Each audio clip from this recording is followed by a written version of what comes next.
Live on YouTube. We're live. It's thinking about going live right now. So if you guys are watching this, you guys can fast forward a tiny bit. Okay. YouTube. We're Actually, now it live. is. Yeah, actually, it's thinking about going live right now. All right, now I need to turn off the volume to make sure. All right, Shh. boom. All right, cool. Well, hey guys, this is Tim Picciott, the Liberty Advisor, and we are joined with so let me start off. This is the Tim and John show. What is episode number 2 now? I'm not sure if we'd count the Yeah, Tony Robbins. I guess it's kind of like this is the second real one where it's just us, shooting the shit, talking about big events happening around the world. There's lots of stuff to cover today, Tim. So we should get right into it, shouldn't we? And there's no shortage of big stuff that's been going on since the last time we've talked. And it is 9:30 at night on Mountain Time over here. John's probably 10:30 at night over there. Usually we're filming these at like 8 in the morning or 9 in the morning, so it's kind of different for me to do this at night. But there's just so much stuff we had to catch up, and I didn't think we could wait till tomorrow. And this is being streamed live on the Tim Picciott Liberty Advisor channel. So if you guys are watching this on Wham later, that's one place. And then we are pretty active now into Discord. So before the show, we were doing some show preps, and people who are in the Discord were, helping us out and giving us articles. So that's one way you can interact with John and myself. John's a little bit more active than myself on there, but all the articles that we share throughout the day, they all go into the Discord. So if you guys want to insight into the mind of myself and John, which is probably a scary place to be, then you can go to our Discord. But what do you want to start off with, John? Stock market, or we've got so much stuff going on. Well, I think we should talk about the stock markets. The global stock markets, have been down over the last 3 days. Basically, since Monday, it really started to plummet. It kind of started in China, with the 9% drop. That was kind of the big scare to Corona, shutting down the whole economy. And we actually talked to Chris, one of our followers, just right now as he left us, but he was talking about massive disruptions in supply chains starting to happen over in China, where they had factories closed now for a while because of the coronavirus. So a lot of this is turning into, because they have a massive debt bubble, and a lot of corporations. I think there was an article that I saw that talked about how most Chinese corporations wouldn't even last for 3 months. Dude, I was literally Yeah. just writing that down right here. So steal my Yeah. thunder. So I was gonna be okay. This is a Well, perfect layout for that. But yeah, so most businesses can only last for yeah. 3 months, and at least I think it was like 40% of the businesses aren't even up and running right now. So that's just gigantic numbers. Oh, it's a ridiculous. It's a massive disruption this coronavirus has created, and it's not stopping because now we have outbreaks in South Korea and Japan. Italy Italy. has outbreaks right now, and of course they're causing disruptions there by closing down cities. Small towns there is right now in Italy, and then, of course, now has spread to countries. Norway just had their first coronavirus, person with coronavirus coming to Norway now. So, Norway was without coronavirus until today.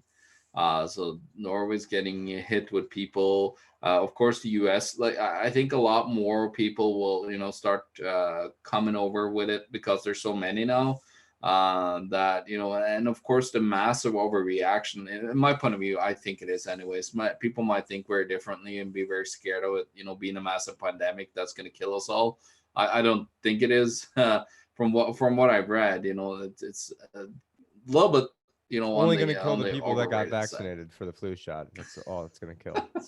But yeah, speaking of Yeah, overreaction, I mean, we've got, yeah. and this I guess will be played pretty badly if this turns out to be a bit pandemic. But over here we have Japan cancels sport and culture events amid concerns Olympics could be canceled. So basically, all the bread and circuses that they have going on over there are going to cease in hopes that they can have Tokyo 2020 over there. Because I mean, just didn't even think about that until today. I guess I don't want to think about the Olympics too much, but yeah, and I guess London's like, well, we could take it, but if we take it, you've got to basically tell us now, and it sounds like that's not going to happen. And there's Well, it's just like no. anybody, let's talk about Olympics for a second, Tim.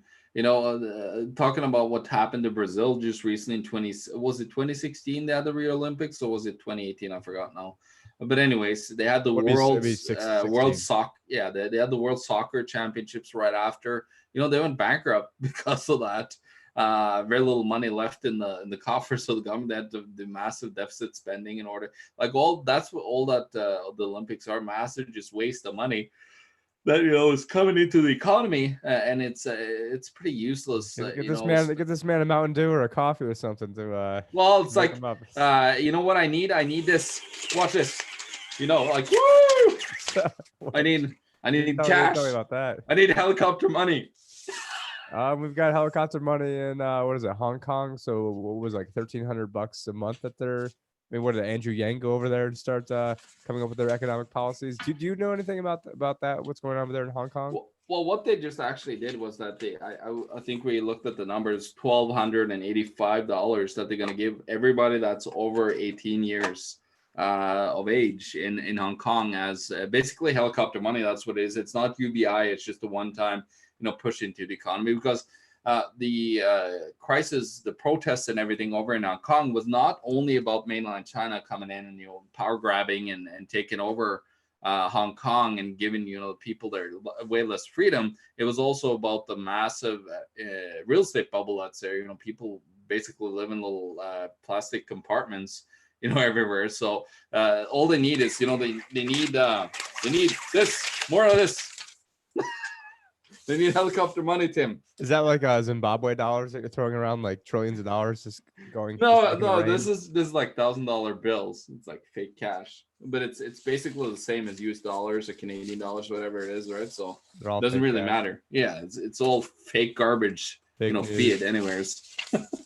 But so it's a lot Chinese of car sales. I mean, those are down. Let's see, 83% for the third week straight. And I think Chris he sent us an article. I'm trying to find it, but even something like the carbon emissions out of China. So yeah, here it is. Oh, there, yeah, it said down 25% or something.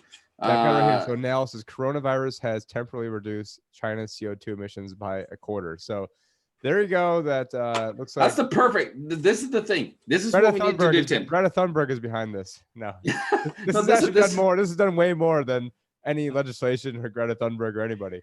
Well, this is what needs to happen. Then we need to have this coronavirus outbreak around the world. This could actually cure, climate change with this coronavirus. First of all, you could wipe off a whole bunch of people, so you get the CO2 emissions there reduced. On top of it being nobody could do nothing because they're all in lockdown. So, then there you go.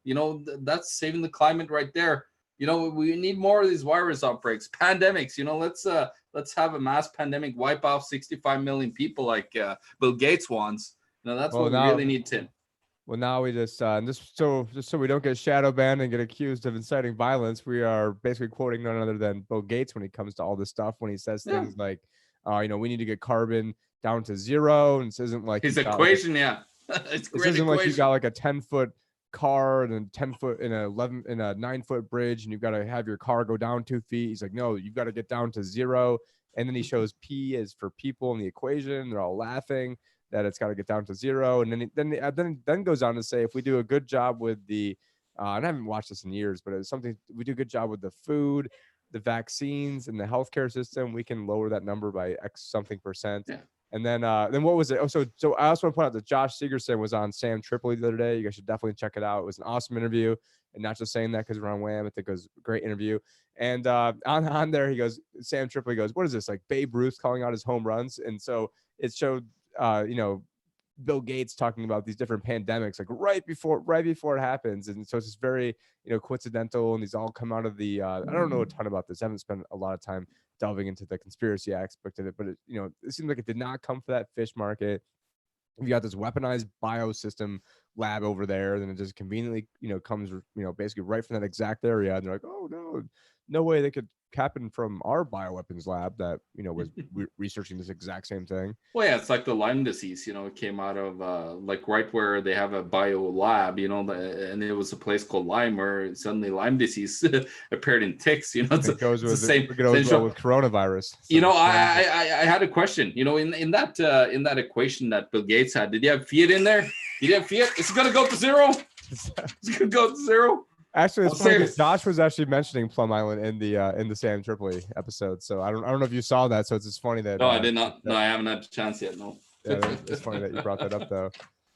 Sorry, I'm just getting addicted to my money cannon. I had no idea that you're gonna be bringing a money cannon over No, you here. didn't know. You did not know. Well, I bought a money another cannon. I thing that need to Chris, print money. I need to print money, buddy. well, That's what. printing money is probably Yeah, going to be pretty good for gold in the long term. And another shout exactly. out to Zaphoid, Chris, who sent us this article saying that Citi sees gold topping $2,000 in the next 12 to 24 months.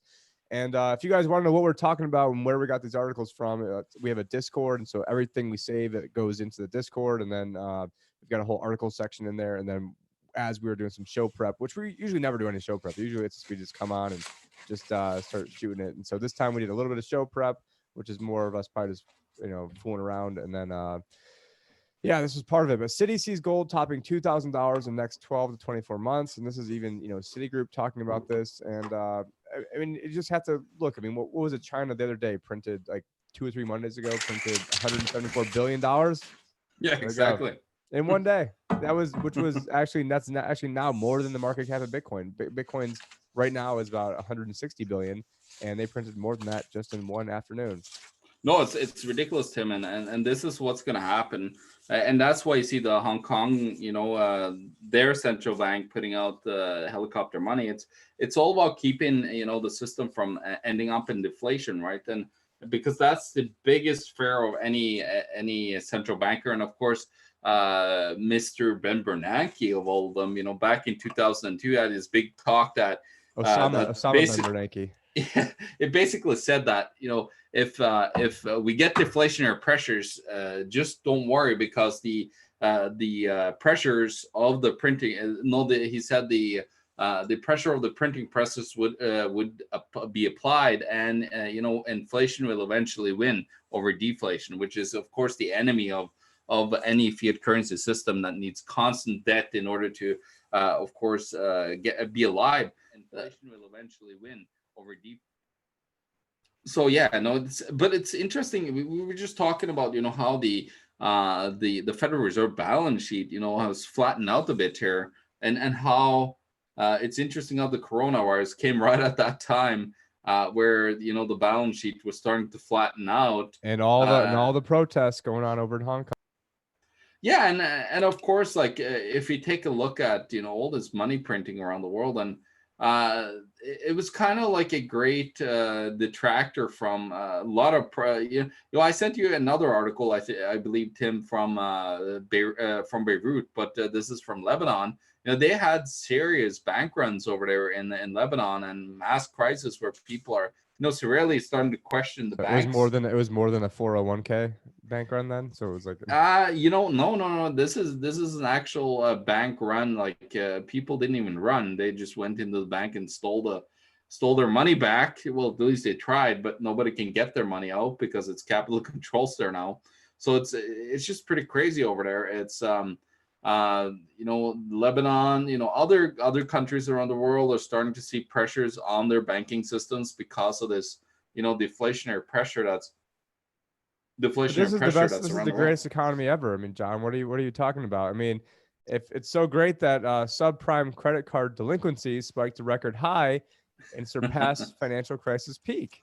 So, I mean, this would have been really good for for the presentation I gave. So if you guys haven't seen it yet, we've got one at from Anarchapulco, the TDV Summit, where I basically gave probably the best smackdown that I think there's been in terms of destroying the notion that this is the greatest economy ever. John gave an awesome one on the war on cash, and I guess John doesn't have any video editing stuff, so I'll see if I can go get that edited for him, and we'll throw that up there too, because that was a great speech. I mean, it was a packed house for John. They all loved it. No one was leaving, and it was great. Did a great job on that one. Well, it's interesting with the delinquencies on credit cards, and of course, that comes on top of we've covered this many times, Tim, and this is also in my reports that everybody should get. My report is available. I have, if you put in if you go to my website, look up under the shop, I have Global Risk Report 2020 out there. I have a lot of stuff crammed in. I even have been adding stuff to it as we speak because I can. I add because there's so many different developments, Tim. So I just got to keep on adding a little bit to it in my risk report. But you could get it for now if you go there. It's $99 usually, but if you put in TET for the economic truth, you actually get 75% off. So it's about $24 which is a steal of a All right, price. so I'm showing them right Yeah, now. So we're at yeah. the economictruth.org, and then you said go down to economic analysis. Was that? No, go to shop. If you go to shop there, you'll see right under there. And if you actually click on global investment risk report there, so 99 to your right there, just over, yeah. Boom. And what's interesting here, if you go down, actually, I have two guys that have looked over and bought the report. If you go all the way down there, you'll see some reviews at the bottom here. And these are not just like somebody. This is a senior vice president and a good friend of mine actually now. We totally agree on a lot of things. He's from Morgan Stanley, and there's actually a former World Bank economist that have really looked into a lot of my stuff now. And he wrote this little piece on what he thought about my report. So you can see that, yeah, there's some people that even the top guys, Big dogs. yeah, think that I'm putting out some valuable content for people, and I really do my best. It's been 10 years now, so it's starting to become somewhat of a little bit of an expert on things, and starting to understand how the world economy hangs hangs together. And what's great though is that it's not too much crazy academic jargon in the report, because I hate to be frank, I really hate all that economic jargon, all that fake language that they put up, so nobody will understand it and be like, oh yeah, just don't worry, leave it to the economists, because they are the only ones that understand what quantitative easing is, or Operation Twist, quantitative tightening, whatever they I mean, like the to call economists are their just basically words. trying to see, say the least amount they can in the most amount of words. Yeah, exactly. And then on top of that, well, they basically become politicians, right? Where you gotta, never answer a question, first of all, and then try to just wriggle your way around the question by saying a whole bunch of garbage that nobody cares about. And so that's how it works now. There's no real facts, or math doesn't matter anymore in the economy. It's also And now all supposed the to new be kids are going to based learn on Common mathematics. Core. Now all the Yeah, new kids are learning Common Core, so they're even more screwed than they were before. yeah. Oh, that's the interesting thing. So we're like, basically, the whole what do you call it? The whole economics degree, PhD, when you go all the way up, it's supposed to be based upon a whole bunch of formulas. The problem is, like, I looked at some of these formulas, Tim, and quote me wrong here, but if you have a formula that has, I think I looked at one, I forgot which one it is, that has something to do with monetary velocity. But monetary velocity is a set there, like it's supposed to be solid, but it always fluctuates. But then on the other side, you had two solid numbers that would not change. But then you have a fluctuating number and solid number on the other side of the equation. That doesn't make sense to me. Like, when one number can change on the one side, that equation is flawed. I But mean, no, that doesn't matter. Just I forget only about it. dropped one class in all of college, and it was on some sort of like economic calculus, and I didn't even know about Austrian economics or Ron Paul or anything back Yeah. then. But I knew enough to know that this was all bullshit and basically a gigantic waste of my time, and that none of this was how the real world worked, and they were just making shit up. So now I'm actually taking a look, kind of switching gears to the S&P. Actually, this is the Dow Jones Industrial Average, because that's usually what's quoted, even though most financial professionals use the S&P 500. We're taking a look from peak to trough over here. I mean, we're down 2,611 points just since we were in Acapulco 2 weeks ago. So that's probably some cause for concern, I would say, being down 2,600 points. And I laid out the same basically investment strategy that I was using a year and a half ago that I'm still using now, and it's been effective. And it's not always going to be effective, but essentially what we're doing is we had some put options, so that way we know what the max downside someone can go down is. But then we also realize that we're in a world where essentially the powers that be, the big banks, they want to have rates go back down to zero. They want to have the implied direction of all these interest rates going down. And so what they're going to do is they are waiting. they are going to keep having the market go down until the Fed cries uncle. And so at what point will they do that? I mean, will they want to do that? Because then they're going to be accused of doing political things to help out Trump, when Trump was then accusing Janet Yellen of doing political things to help out Obama, which is in my presentation. And so who knows? I mean, I think about 20% is the amount. And then you've got Donald Trump coming out. And it's funny because I said this actually in the last video that I did, only a quick 10-minute video, where I said, as the market could be going down because, you know, it looks like now there's a greater and greater chance that, you know, a hardcore socialist could be in there, what I like to also call a communist, in Bernie Sanders. And the crazy part is, so as Bernie gets gains more and more steam, and I think they'll probably steal from him anyways, but as he gains more and more steam, then the market can go down even further. Then as it goes down even further, then it's more of a chance that Trump's going to lose, and then which then makes the market go down even more. So then it's like a whole feedback mechanism loop. And they're probably going to steal from him and put the CIA asset Pete Buttigieg in there. You know, is sort of what I think is going to happen. And then you take, then I was watching part of the debate. I'm not sure, you probably didn't catch the debate. I watched some of it and after the fact. And what really struck me is I saw a lot of the same crap that were pulling on Ron Paul that they were pulling on Bernie Sanders, where they stack the audience. I think it cost like over $1,000 to get in there. It was all Bloomberg cronies and Tom Steyer cronies. And, you know, every time they did said, and you know, meanwhile, I cannot stand Elizabeth Warren, cannot stand Bernie Sanders, but I know that this whole thing is just a screw job. And so you see like how they place like the different shotgun mics. When people are booing Bernie Sanders, they focus on that. And then when Bloomberg is up there, they focus on the people who are, just going wild and doing all this applause. And it's not even that. And then they've got, you know, they're running Bloomberg ads during the thing. And so I mean, it's just a whole bought and paid for. And, I'd love to have. I told you Hillary's going to come in, Tim. It's happening. Yeah, she made the presentation too, because I think that she's letting everybody beat themselves up. I don't really see her being a number 2 to Bloomberg, or if she is, then no, she's coming in herself. I told you that. She's coming in herself. She's not willing to quit. You know what Trump, said the best quality that Hillary had. She never quits. You know what? Nah, I do remember that. I do remember that. That was good. Actually, so this is right now, and I guess we actually are live, so I can say that we're live. So now the Dow is set to drop more than 400 points on the open. So that would then put us down 3,000.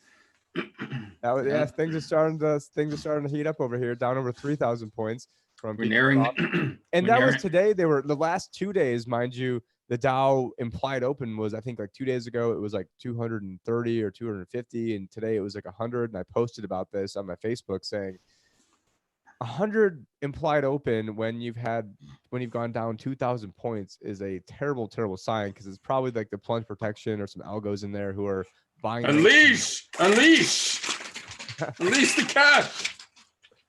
Release the hounds. Well, my hounds might murder me, actually. One of my little boys here is very aggressive against me recently, but I feel like he has a grudge. Maybe he's a socialist, and he's one of those Antifas. He really gets aggravated by my capitalist thoughts. He's mad that the Yang Gang had to drop out and can't get more. Yeah, no more of this. No more of this. No more helicopter money, then. So did you read I didn't read the article with Muhammad Al-Arian, but is that something that you read or no, I did not read it, but I saw he was warning against, buying the dip, because that's what was it, Kudlow or whoever was out there, just recently saying that, yeah, buy the dip, it's time to buy the dip. Everything is cheap. So we put out a video with Charlie Robinson that was on my channel that we just put out yesterday, actually. MAGA stocks. And some of the stuff we talked, and then actually, this is another video that I did with Josh, probably like 4 or 5 days ago. And in that video, it's probably like more like a week ago, but in that video, we were talking about how Trump was trying to incentivize people to get into the stock market, where there's going to be additional incentives outside of the 401k or IRA to incentivize people to get in there. And I mean, to then be promoting people to get into the market at an all-time high is just showing how desperate they are to try to keep things going.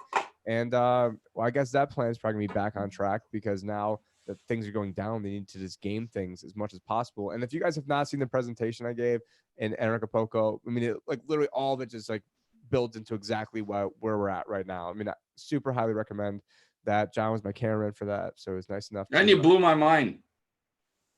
Blew his mind too, except there Yeah. was one dude sleeping and it was right next to John, and I called him out in there too. So No, it's Tim. I sent you.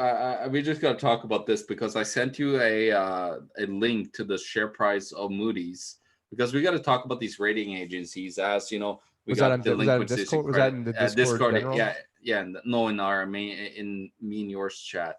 Okay, got it. Yeah, if you go take a look at that and put it on to all time.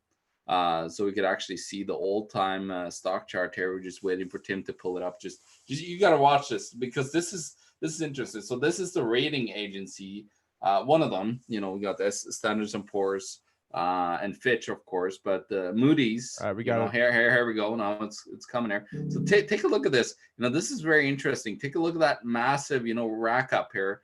Meanwhile, it's actually following the CLO creation. Look at that rack. Yeah.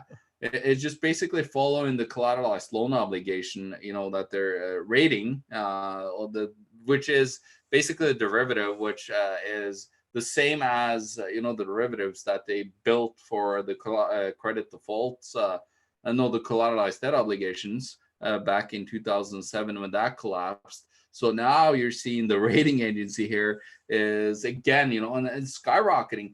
If you go and look at banks, I have in my report, Tim, of course, like all the major banks around the world, they're actually most of them are on lows, except for, I believe, the only ones that really are up is Goldman Sachs, and JP Morgan. Those are the only banks that are up in share price. All the other ones are down. But then, of course, you've got Moody's up there, just skyrocketing in share price. Doesn't Warren Buffett own like part of Moody's? He owns one of them. And then what a perverse relationship where they know that they have to give these ratings. If they don't give the ratings, then they can go to another rating agency and lose their money or lose the business. And so it just creates this whole perverse relationship.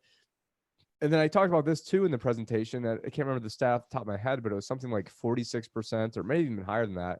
I think it's about half of all corporate or AAA, or it's not, half of all investment grade bonds are BBB, which is the lowest investment grade quality there is. And then if you take a look at 2018, Tim, there was 78% of all issued, a little bit more, 78%, 0.41, I believe, was speculative. So it was not investment grade. So it was BB and what lower. I'm talking about is half of the investment grade is the bottom rung of investment grade. And typically a huge percentage of those in a recession get dropped down a notch, and then it's going to create all this forced selling from the index funds and from because all of a sudden if you're ranked BB and you're in a investment grade fund, well, then they're forced to sell, and then when they're forced to sell, then that creates even more selling pressure, and it creates a whole basically catastrophic effect. And so either that's going to create the market to absolutely tumble, in which case our put options and then probably some of our gold and probably some Bitcoin positions, other satellite positions, are probably going to explode in value. Maybe not initially, but eventually. No, there'll be a sell-off, right? There'll be margin calls, to cover or whatever. And then what's going to happen safety. is other central banks are going to come in, print a bunch of money, and that may or may not actually, make the market go back up. I won't say fix it, but it won't.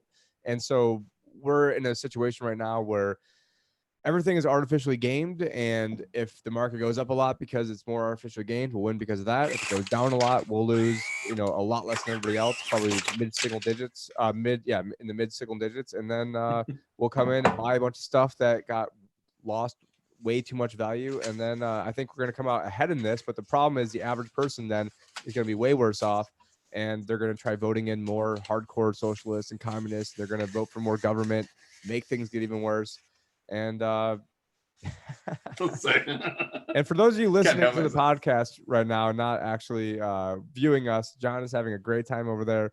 He's now woke himself back up. And I will say I've very rarely have done one of these at 10 o'clock at night my time. So so anything to help keep me awake is definitely needed. But yeah, well, just yeah, this is just ridiculous. Like I was just looking at it just randomly, I think 2 days ago, and I was like, holy smokes, this is ridiculous. Because especially my report, the 2020 Global Risk Report, that you definitely should go out there and get. It's only $24 if you use the code TET you'll get some serious money off of that report, which has great value. In that report, I have exactly what you're talking about, Tim, where I have all the corporate debt that are over like certain terms.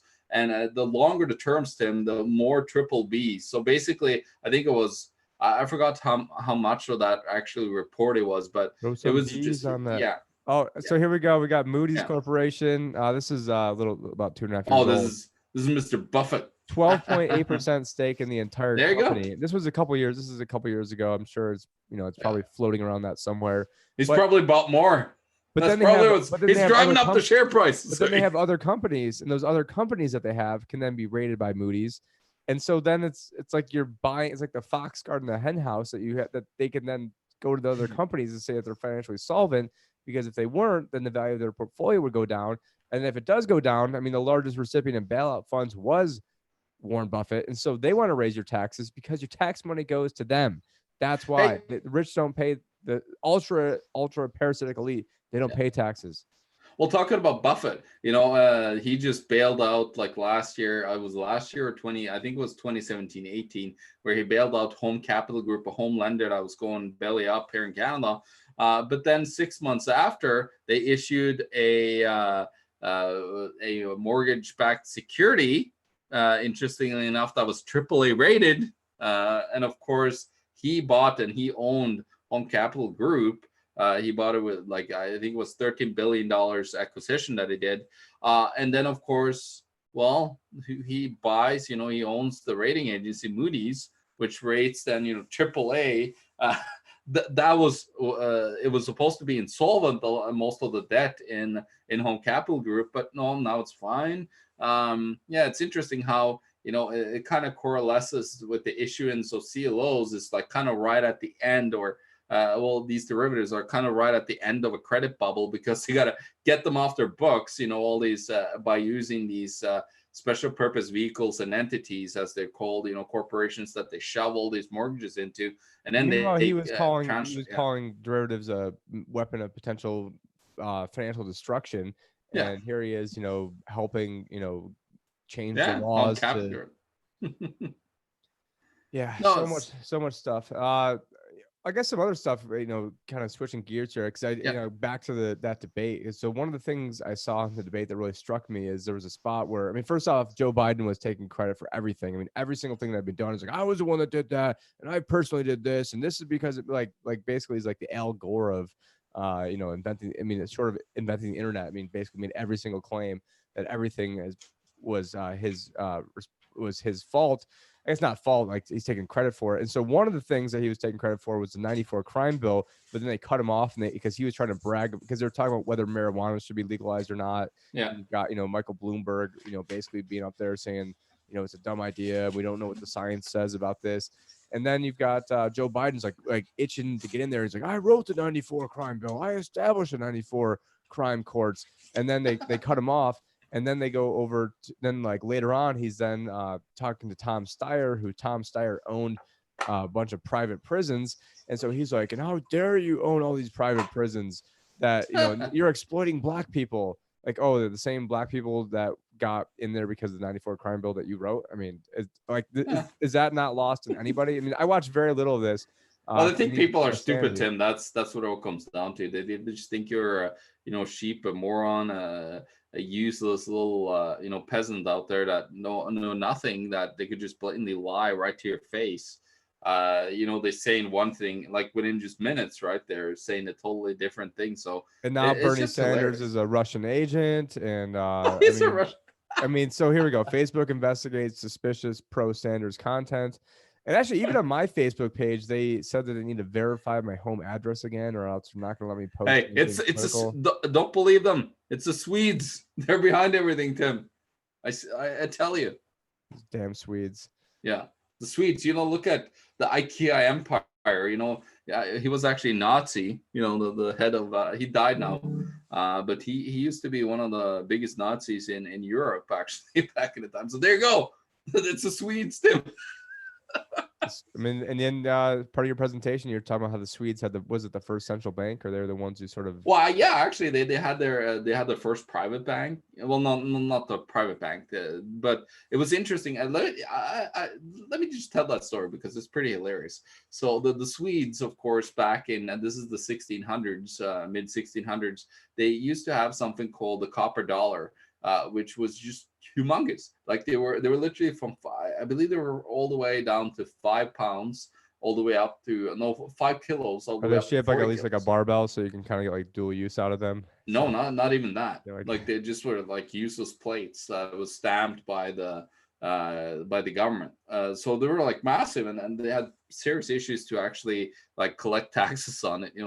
The carriages that they went and stole all the money from the peasants from got stuck everywhere because it was so darn heavy. So of course in 1663, I believe it was, no, 1656, it was Palmstruck. John Palmstruck created the first paper or money that was issued, but it was private bank that he issued it from. So it took like only 7 years for it to fail. And then, of course, he was sentenced to death by hanging. Meanwhile, only 6 years after that happened, the first central bank opens up with the same money printing idea that Palmstruck had, that he was sentenced to death for.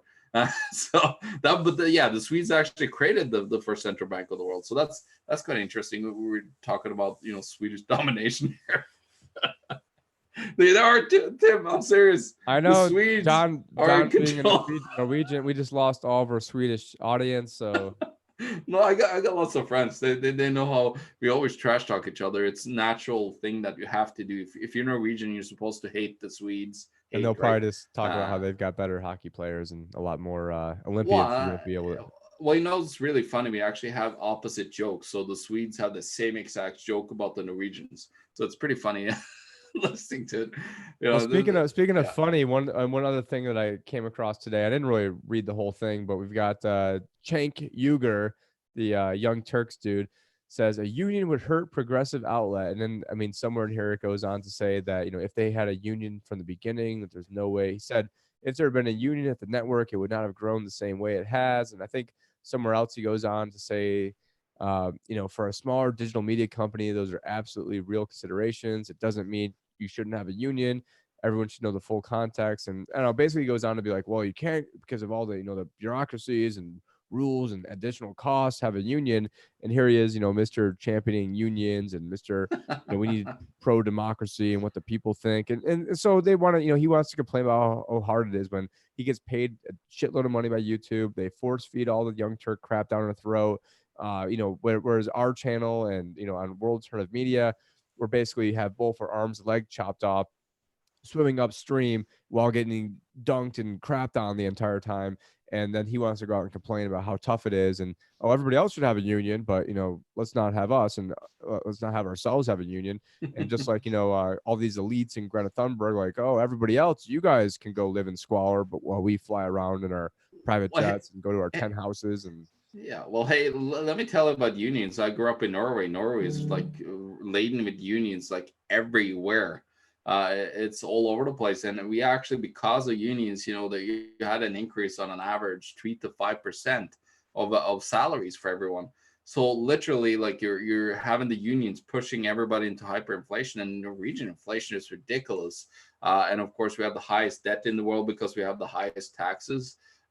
So we're just getting double whammy. But the interesting thing with growing up in Norway was that one company, I worked for one of the biggest telecom infrastructure companies in the world. And what was interesting is we actually were, here in North America, it's like you're either unionized or you're non-unionized company. I work for a non-unionized company. I hate unions.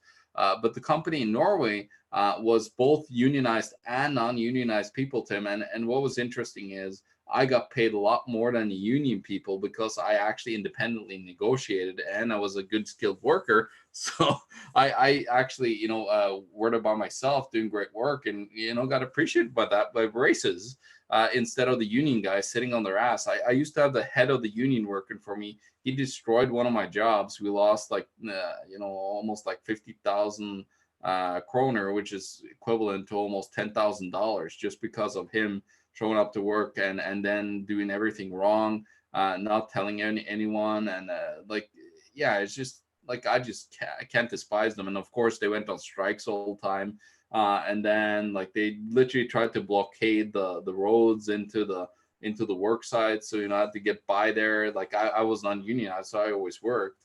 I didn't care, but I guess it was speaking of really funny unions, at I work. just see over here on CNBC that the Green Bay Packers quarterback Aaron Rodgers joins top NFL stars rejecting new collective bargaining agreement. So maybe even the NFL unions are trying to protect their protect their Well, own. it's like this is funny. So you have like even for the breads and circuses have their own unions now. It's become very interesting. All these big arenas are taxpayer funded usually. Like here in Manitoba, for example, we have our CFL. The Canadian Football League.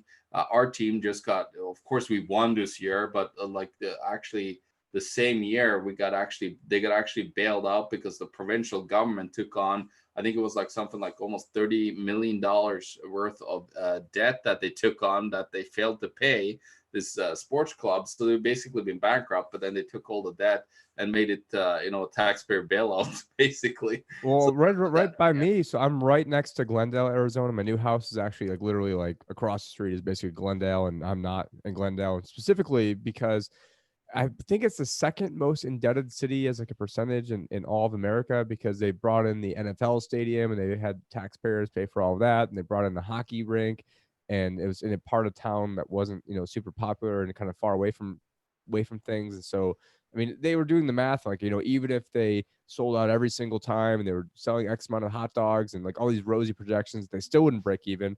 And even after they won, I forgot what it's called, almost the Super Bowl, but even after they won the World Series with Randy Johnson, I think they still lost money that year too.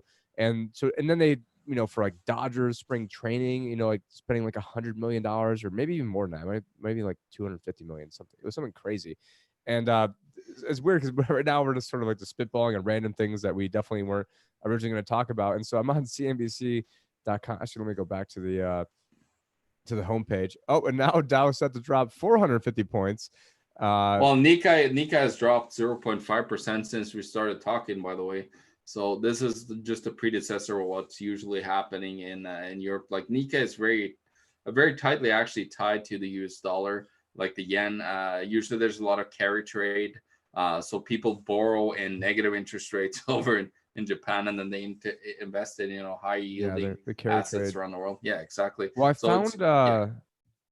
it was an article that, and if you actually read it, it says sponsored by NASDAQ, but it's on the front of CNBC. And if you aren't paying attention, you'd think it was like just like a regular article, and that it wasn't paid promotion. But here, let me go to it, because this is me looking at it for the first time ever right now. You guys, this is in real time. Paid post for NASDAQ.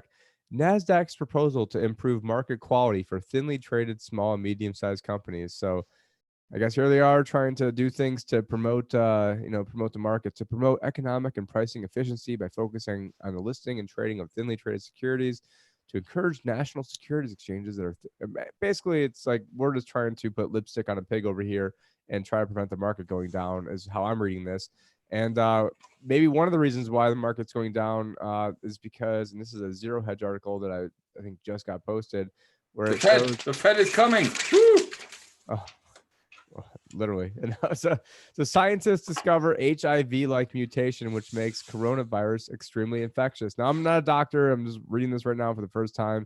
And it's saying there's an HIV-like mutation, which allows it to bind with human cells up to 1,000 times stronger than the SARS virus. So COVID-19 has an HIV-like mutation that allows it to quickly enter the human body by binding with a receptor called the ACE2 on a cell membrane. And I'm not a doctor, so I don't know what any of this crap means, but basically it says it's 100 to 1,000 times as efficient. So much more efficient killer. And this is part of a uh, paper published by Dr. Zhu Peng of the Wuhan Institute of Virology. And meanwhile, Zero Hedge is reporting on this stuff, and they are now banned for Twitter for life. So that's the kind of world that we live in. And so, so as this news starts getting crazier and crazier, it looks like the Dow is dropping even more. So, I mean, now we're going to be down, we're in total about 3150 if you take it into account from peak to trough over here.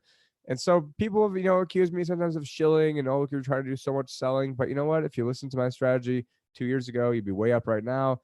if you listened to it, 2 weeks ago, you would have lost way less money than you would have, potentially even be up depending on, exactly when you got in. And so it's, if you think you have something that can help people out, I mean, do you want to help people out beforehand, or do you want to help people out after they've lost 30% of their money? And so, yeah, I out here and I make money by people investing with me, and I'm also helping save their retirements and helping give them advice. And so it's a collaboration. John's over here with all of his economic data and his, super in-depth, detailed report where it's this like infographic deal where every page is interactive and just like tons and tons of information on there. It's only $100, and with the code, it's even less money than that. And so we just threw a whole bunch of articles and stuff we're going to talk about. And, it is kind of getting late. So I don't know if there's, I think there was, I think there was one. Did we actually talk about the JP Morgan, ICE plan to break stigma of the Fed discount window? Did we talk about that article? We didn't. Let's get into that one because that's the last thing that we should get into. And you're a little bit more set to talk about this. You understand is a little bit better than me, I believe. Okay, I don't even have the article up, but I understand it better. But where was that on Disc? Was that on Discord that you sent that over? No, I'll send it to you right now, so you could actually see here. It's coming on your. I know I saved that article the other day, but that's fine. It's right here. It's coming. So yeah, so this is interesting. You're gonna have the money printing going again when you're saying it's coming. So. Well, I'll do it right away. I just like waiting for the right moment to print some more money. I gotta wait until the dip. When the dip comes, you gotta push in some more liquidity into the system. The dip. Did you find it there? Yeah. Okay. Perfect. JP Morgan eyes plan to break stigma of Fed's discount window, and let me scroll down here. We think it's an important step for us to take a break to break the stigma here. Blah blah blah blah blah. And so what they're talking about, and actually I went into very great detail on this in my presentation, so which is probably why John said that I would know what to talk about. So the Fed discount window, when everyone talks about the Fed rate, all that rate really means is the discount window at the Federal Reserve. How things usually work is all the banks need to hold 10% reserves. Some banks will have 9, some banks will have 11. So the banks that have 11% will lend to the banks that only have 9, and then they'll even things out. Usually it's going to be they charge each other what the Fed funds rate is. So I don't know what it is right now. It's like let's call it like 1.75 or something. Are you talking about the repo? The Fed, yeah, I'm talking about the repo. And I think it's like 1.8, 1.7, something around there. Okay, yeah, I guess my guess was pretty close then. So so with that, how it works is that then the banks just it's kind of like a self correcting mechanism. But what happened in September is that the banks were charging each other 10% to lend money overnight. And so what the banks could have done is they could have went to the Fed's discount window, but they didn't want to go to the Fed's discount window because then it was like a big scarlet letter. And so the banks decided that they would pay 10% rather than let people know that they were in trouble. And so that only went on for one day. And then the Fed came in with tons of liquidity. And then they started doing 2-week repos and 12 liquidity. Repos and 32. Oh no! Oh no, we're all out. I'm a lot of money. Oh no! Printing presses. That's it. Okay, we're done. This is it, Tim. We're at the end of it. Now that was crashing even more because of that. So what this article is, I mean, even though I didn't read the article, I guess what they're trying to say is that with JP Morgan eyeing to break the plan of the stigma, so JP Morgan's going to go, oh, we're the big, bad, strong bank. And so we'll come in and we'll go use it. And so that way it then creates, makes it safer for everybody else. I'm not sure if that's what they're saying. It's a safe space for banks. A lot of this shit was caused by JP Morgan, allegedly, to begin with, because they had a whole bunch of, They had a whole bunch of shorter term debt instruments, and then they ended up they shifted those assets into longer term debt. And now that longer term debt is characterized differently than the shorter term debts. Then they didn't have extra money to then lend out. And then that's kind of what caused this whole thing to begin with. And then now with the interest rates going down, it then increased the value of the longer term debt. So they probably made a bunch of money off that. And then who knows, now they could probably come in and sell it and do the thing. Well, you got to remember, basically it's JP Morgan is at the top of the whole banking pyramid. And then underneath there, you got Deutsche Bank, you got, I think HSBC might be there. You got what I believe Wells Fargo is at the top. And HSBC, that's Hong Kong, Shanghai. So I imagine they've got to be taking a shot. You got helicopter money. Let's see if I got any helicopter money. Oh no, it's empty. It's all over. We've blown our wad. Yeah. We've got done that. There's no more money to be printed. It's like Weimar Republic. They had to stop printing. Well, they actually printed only on one side of their $5 billion Reichsmarks because there was the ink was so expensive that they couldn't print both sides. It's the same thing as running out of ammunition, which I did. I tried to be a central bank, but over the time of just an hour, I misused my power, and now now I run out of money. Deflation is taking place here. I got no tools left to print into the economy, so we're basically screwed there, Tim. Central Bank of John has gone bankrupt here, and it's time to go to zero finally of all that money printed. Time to maybe just turn it on and off again, and in the morning it might start working again. So you never know. I might load it up again with some more cash, but it takes time. It's supply chain management here, and of course I run out of the supply, which is liquidity into the system, and now we're gonna have a massive crash tomorrow. But here we go. Yeah, HSBC Holdings. I mean, they've gone from almost 54 down to 35 in the span of 2 years. So I mean, that's, I don't know, what is it like? Well, pull that out to the max. Pull that out to the max. Watch this. Like, here we go. Shit. Yeah, there you go. It's even worse. Look at this. So like 99 to so I mean, almost, it's called 100. Well, this is the peak. Don't care about the peak. Just go back to 99. This is not a bubble right there. 99. And even before it crashed 99. It's basically, it's almost crashed 50% from 99. That's like in my article. I have all these banks except for JP Morgan and Goldman Sachs, as I said. All of them have crashed. It's actually lower than where it was at January 1st, 2009. It's actually a lot lower than where it's at October 1st, 2008, after the financial crisis was already in the first 2 weeks. It was well underway. Well, yeah, it just shows that there's no trust in banks anymore. People are exiting out of banks. Nobody believes that banks have anything to say anymore. The trustworthiness of banks is just severely. And let's get into this. Let's maybe have the last thing we touch about. You mentioned supply chain of your money printing. But what about the supply chain of China, and then people who are relying on China, and then all the output that's not there, and then where are these? I mean, and then I think Chris was even getting into like the amount of drugs that were made over there, and the amount of medicine and the mask, and a lot of. I mean, we'd be screwed if this actually ends up being like a thing. Well, most of the stuff that comes that I use in my field, a lot of it comes out of China. About 70 to 80%. Actually, this was made in China, by the way. I bought it directly from China. So there you go. But I did it before the coronavirus came out, so I lucked out on. So that's actually meant for like dollar bills that you just go. Yeah, you could feed whatever currency in there. Like, it actually fits. I think it's a dollar bill could even fit in there if you wanted to. So it's but yeah, go down to the next year if we go to Acapulco, just go there with a bunch of pesos at the Mexican strip club. No, it's just making it. Which we didn't do any of that this year, but we're good boys. Me and Tim. Me and Tim are good boys. Sick. Down and out, but no, it'd just be funny because the pesos worth so less. I had the coronavirus down there. I caught the coronavirus. And I have no idea what their money even is. I mean, they got all these different coins of, like, okay, this is worth, like a fraction of a penny, and yeah, no, it's lug that around. But let's get back quickly to the supply chain in China, and how it's breaking down. The worst case scenarios here is that you will have the factories that produce kind of I think they're called tier 1 parts, where they actually are a super important part and that can only be manufactured from one plant. There's some stuff that could start to really seriously disrupt. For example, you can't produce any iPhones, you can't produce cars even, and so on, because of the supply chain disruption, because of all the closed, the quarantining of cities, basically closing all the cities, making them into ghost cities. But they do have a lot of ghost cities in China, by the way, beforehand. So that's nothing new in China. It's just that there's actually people with millions of people living in cities who are now ghost cities, which basically everybody lives inside.